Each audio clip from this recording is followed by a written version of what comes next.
que isso vai surgir na próxima segunda-feira.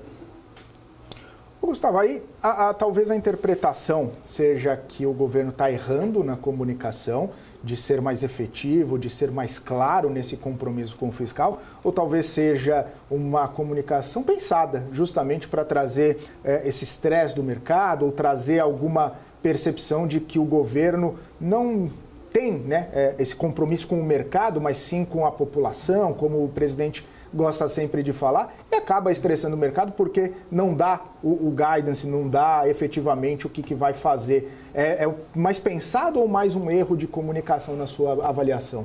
Me parece um eco do que ele fazia com o Meirelles, quando o Meirelles era presidente do BC com ele, que ele falava sempre, eu não quero que suba juros, a população não quer juros altos, não quer juros altos. E falava, mas o Meirelles ia lá e subia. Ele falava, eu tive que conversar, o Meirelles insistiu bastante, era necessário, ele me explicou. Agora ele tem feito algo parecido com o Haddad. Ele fala, olha, não quero que corte gastos, não quero. Mas aí vem e faz algum tipo de contingenciamento e fala, mas o Haddad me convenceu que era necessário. Um modo operante bem semelhante ao que ele fazia no seu segundo mandato, principalmente, quando ele teve necessidade de subir um pouco mais de juros. E essa estratégia, vamos dizer assim, então, né, de repente, em colocar o Haddad nessa situação ali, de uma comunicação diferente da dele, você acha que isso, de alguma forma, não teria uma consequência também? Por quê? Né? Porque a gente vê que toda vez que ele traz ali uma leitura, o Haddad vem e tenta minimizar, né? E agora, parece aí que a situação está um pouco diferente ali por Haddad, que tinha, talvez, uma penetração melhor com o mercado financeiro. A gente está vendo até mesmo o ministro da Fazenda virando do meme, não só nas redes sociais, mas furando uma bolha ali, até mesmo a imprensa já colocando, né, alguns, dando ali mais ênfase para esses memes em relação ao Tachad, a Faria Lima, né, fazendo de fato essa brincadeira, esse meme com ele. Isso não tira um pouco dessa credibilidade do Haddad, essa percepção talvez mais negativa, não poderia afetar ali a capacidade do próprio ministro em implementar medidas econômicas? Acho que enquanto o presidente ceder, está valendo.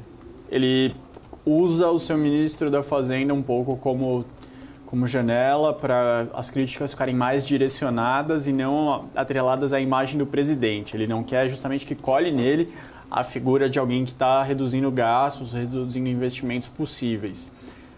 Fica a cargo do ministro. O ministro tentou fazer de tudo para fazer um ajuste fiscal por via de aumento de arrecadação, bateu no limite, população e empresariado já está reclamando muito. Agora tem que olhar para o que pode ser reduzido de gastos. O ministro tem falado dos seus 26 bilhões de reais em possíveis fraudes em programas sociais. Isso é uma parte. Gastos essenciais, gastos estruturais, o presidente tem uma resistência muito grande. O que sobra é um pouco contingencial, aquilo que foi orçado para gastar em 2024. Lembrando que revisar o orçamento é algo usual. Ano após ano a gente vê alguma discussão, qualquer que seja o governo, sobre como que vai ser os gastos do ano depois de 6 meses, depois de alguns meses de início de mandato. Por quê? Muitas vezes a gente chega em dezembro, no último dia praticamente de trabalho de Congresso, e o orçamento é aprovado, bem no limite. O que acontece lá dentro? Muitas receitas são superestimadas, muitas despesas são subestimadas e isso acaba fazendo a necessidade de um contingenciamento meses depois.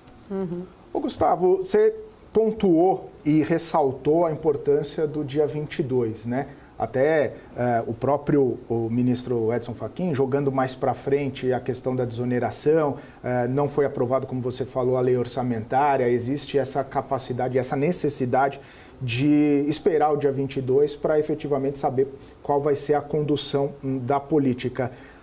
O mercado, e aí a gente trazendo para essa percepção, o mercado está com dificuldade de precificar efetivamente o que pode acontecer nesse dia 22, se vai vir 10 bi, se vão vir 5 bi, se vem um pouquinho a mais, aí o mercado poderia ficar um pouco mais animado. O mercado está com essa dificuldade, até por conta dessa questão que a gente está falando, da comunicação, de como as coisas são tratadas. A gente pode estar vendo um movimento, esses últimos dias até mesmo de alta, do mercado fruto de uma incapacidade, de uma tendência a achar um otimismo onde ainda não dá para fazer leitura? Perfeito. Quanto menos previsibilidade de cenário, o mercado mais fica bagunçado, a volatilidade cresce. Isso é um modo que acontece realmente, independente de quem seja o governo. Quando não fica claro o cenário adiante, por motivos internos ou externos, o mercado fica mais confuso, fica mais difícil de você entender o que vai acontecer em termos de preço de ativos, preço de bolsa, câmbio, preço de curva de juros. Tudo isso vai variando cada vez mais conforme fique mais incerto o cenário. Por isso que a gente coloca um peso maior nessa data, porque é esperado que tenha uma definição mais clara e com isso você consiga pegar esses dados e falar, bom, tudo bem, não vai cumprir a meta, vai ficar o quanto abaixo? Vai ter um déficit de perto de 1%, 0,75%, 0,5%, 0,25%. Qual é o tamanho do rombo nas contas públicas esse ano? A gente já está chegando em agosto. O ano já está se aproximando cada vez mais do fim. Já é o segundo ano com o arcabouço fiscal. O que vai ser feito se não for cumprido? Isso começam a ser perguntas relevantes para frente.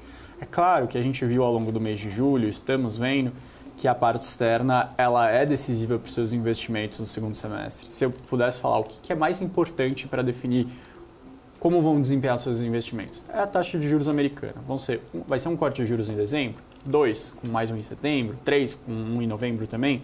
Isso vai determinar se vai ter um fluxo maior de dólar para cá, investindo em bolsa, diminuindo essa desvalorização cambial e tirando a pressão do próprio Banco Central, que alguns economistas falam que é necessário que ele considere uma alta de juros em breve. Se começa a ficar bem claro um cenário de corte lá fora, isso reduz seus investimentos, provavelmente vão ter um desempenho melhor. Gustavo, tua leitura em relação, né,